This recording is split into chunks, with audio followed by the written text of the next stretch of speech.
젊은 사람들은 이 디스크가 탱탱하게 수분을 머금고 가지고 있는데 그 상태에서 이제 디스크가 터져버리면 심한 경우에는 수술까지 가는 경우가 있게 되는 거죠. 신경이 회복이 되면 마비가 풀려야 되잖아. 근데 안 풀리는 경우가 많단 말이에요. 그러니까 신경이 한번 다치게 되면은 회복이 안 된다.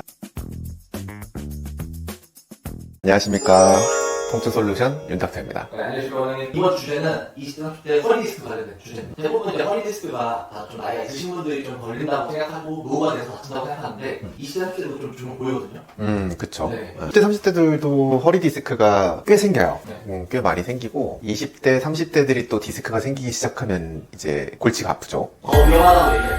비교가 있어요. 이제 젊은 사람들 같은 경우는 디스크가 안에 수분이 많다고 생각하면 돼요. 나이 많으신 분들이나 협착증이나 디스크가 꽤 많이 진행된 분들 같은 경우는 퇴행성 변화를 겪으면서 디스크 안쪽에 있는 핵의 수분이 빠져나가거나 줄어들면서 그렇긴 한데, 젊은 사람들은 이 디스크가 탱탱하게 수분을 머금고 가지고 있는데 그 상태에서 이제 디스크가 터져버리면 어떻게 되겠어? 안에 있는 압력이 많으니까 거기서 디스크가 더 많이 튀어나오거나 더 크게 튀어나올 수도 있고 재발할 수 있는 가능성이 높게 되는 거죠.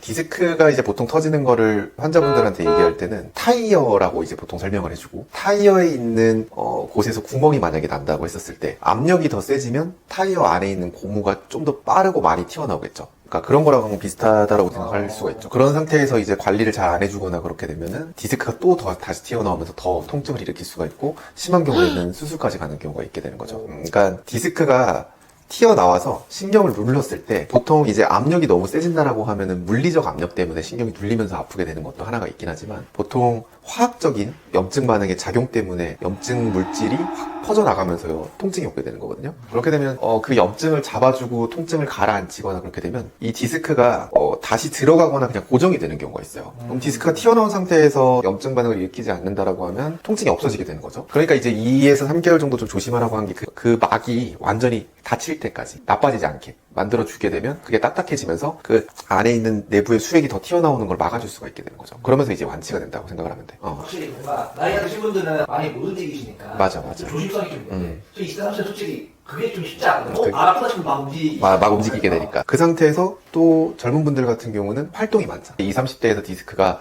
좀 더 위험할 수도 있다라고 얘기하는 것도 어느 정도는 이제 맞는 말이에요.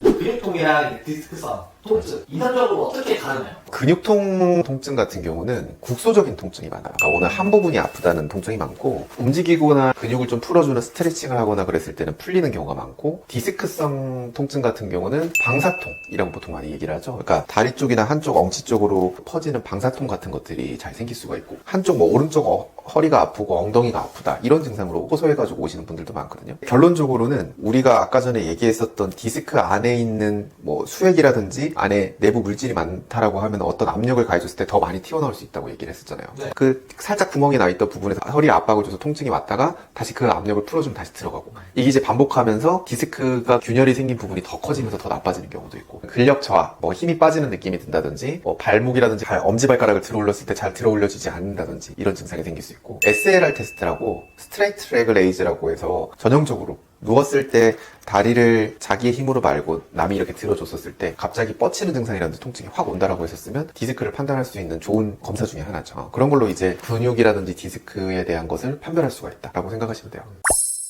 그럼 약, 주사 치료는 어떻게 판단하나요? 아픈 먹어야지.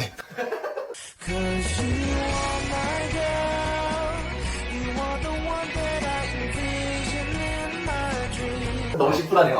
그러니까 뭐 단기로 이제 NSAID 같은 약 쓰는 거는 도움이 될 수가 있고요. 그 상태에서 이제 통증이 자연적으로 치유되거나 가라앉 않는다라고 하면 당연히 약이 도움이 되고, 주사 치료를 해서 내가 처음에 얘기했던 화학적 반응 때문에 통증이 올라오는 거니까 주사 치료를 해가지고 염증을 확 가라앉히게 되면 염증이 가라앉는 상태에서 2, 3개월을 잘 버티게 됐었을 때 다시 안으로 들어가든지 딱딱해지면서 염증 반응을 일으키지 않게 되는, 초창기 때 집중적으로 치료를 하고 그 다음에 완전히 다 낫고 나서 관리를 하는 게 좋지, 뭐 아플 때마다 중간중간 관리하거나 이제 그러는 거는 별로 좋지 않을 수 있다, 이렇게 알고 있으면 되겠네요.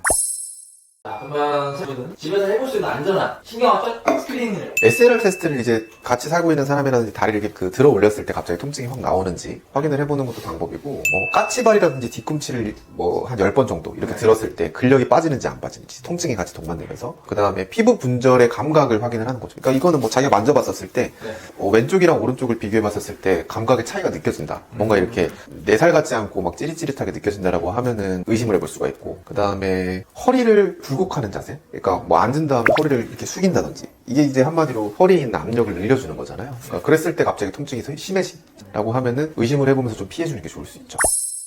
그러면 이제 허리 디스크가 있다고 추측이 되는데 언제 MRI나 병원 평가를 필요한지 레드플래그 사인.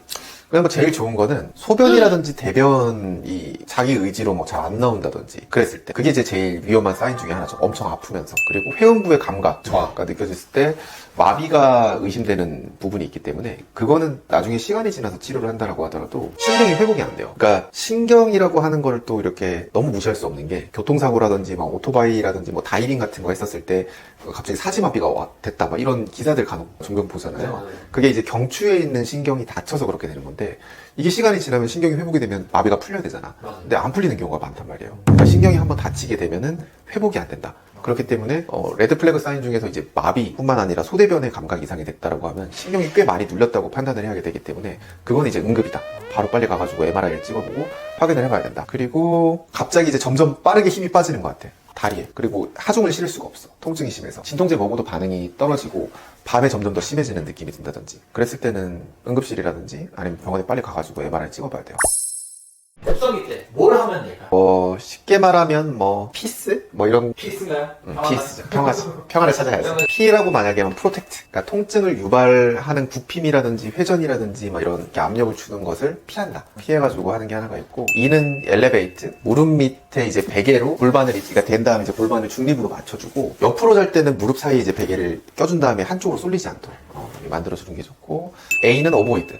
이제 강한 마사지라든지 도수치료 같은 걸 좀 피해주는 게 좋다. 컴프레스 C는 그러니까 브레이스 같은 걸 차는 거죠. 허리에 이제 보갑을 좀 세게 고정을 시켜주는 압박을 주는 보호대 같은 거를 차고 상시 착용은 물론 당연히 안 되긴 하지만 통증이 많이 심할 때 업무를 하거나 물건을 들어야 되는 상황이라고 하면 압박을 가해주는 게 좋죠. E는 에듀케이트. 그러니까 이제 배우는 거지. 이제 통증에 대해서 그러니까 어느 정도를 굽혔다가 폈다가를 반복을 하는지 쉬었을 때 조금씩 좋아지는 추세라고 하면 그거에 대해 따라가는 자세를 취해준다. 급성기 때는 자기가 판단을 해가지고 그걸 좀 조심을 하는 게 좋겠다.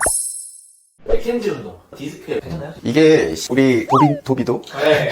맥켄지 운동은 알고 있죠. 그러니까 엎드린 상태잖아. 엎드린 상태에서 이제 팔꿈치를 대고 허리를 이제 굴곡을 말고 이제 신전을 시켜주게 돼. 그렇게 되면 그쵸. 신전을 시켜줘서 더 나빠지는 경우도 있긴 있는데 쉽게 생각하면 디스크라고 하는 거는 디스크의 앞쪽도 막이, 뒤쪽도 막이 있는데 디스크는 보통 뒤쪽이 터지면서 뒤에 있는 신경을 누르고 있는 거잖아요. 그러면 신전을 하게 되면 허리는 사실은 이 곡선이 이렇게 요추 전만이라고 하는 이 곡선이 있게 되는 건데 허리를 굽게 되면 이 전만이 다시 일자가 되면서 굽혀졌을 때 뒤에 있는 디스크의 수액이 더 빠져나올 수 있는 가능성이 높아지게 되거든요. 근데 맥켄지 운동을 하게 되면 더 굴곡을 만들어주는 거기 때문에 뒤쪽에 있는 디스크가 더 튀어나올 수 있는 것을 좀 어느 정도 이렇게 막아줄 수 있는 역할을 하게 돼요. 근데 그렇기 때문에 이제 맥켄지 운동을 했었을 때 통증이 더 줄어든다라고 얘기를 많이 하는 경우가 많은데 그 맥켄지 운동을 또 너무 열심히 만약에 한다라고 하면 압력을 주면 안 된다고 하는데 이걸 압력을 줘가지고 디스크를 좀 들어가게 만들었다가 다시 또 확 펴버리면 그 상처가 났던 부분이 더 벌어지는 경우가 있거든요. 그렇기 때문에 맥켄지 운동이 무조건 좋다라는 운동은 아니에요. 할 때 무조건 좋다라고 얘기하는 경우가 많긴 많은데 저도 그런 줄 알았어요 처음에. 왜냐면